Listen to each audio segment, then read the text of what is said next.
मी Riyansh multitrade private limited तर्फे स्वस्थ भारत अभियान राबवते.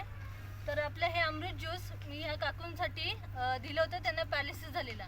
तर त्यांना काय फरक पडलाय ते त्यांच्याकडनं ऐकूयात आपण. तुमचं नाव सांगा. अलका प्रभाकर बडे. अच्छा, तुम्ही कुठे इकडे काय गावाचं नाव तुमचं? आमचे जोगेवाडी पाथडी तालुका. ओके, त्यांचं गावाचं नाव ते, पण ते इकडे वडझिरेमध्ये साखर कारखाना आहे, तिथे त्या ऊसतोडी म्हणून ते काम करतात. तसं त्यांचं काम आहे.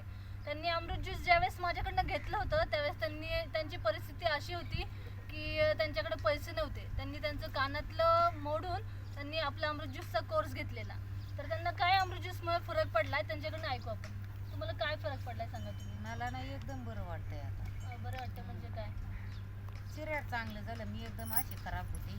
पायाला गोळा होता, ते गोळा पण जिरला माझा. अच्छा, आणि पहिले काठी घेत होत्या? गाठी घेत होते, आता मोकळं चालता येईल. म्हणजे काठी घ्यायची गरज नाही तुम्हाला? हो ना. फक्त इकडं अडचणीत बाथरूमला जाऊ लागतं.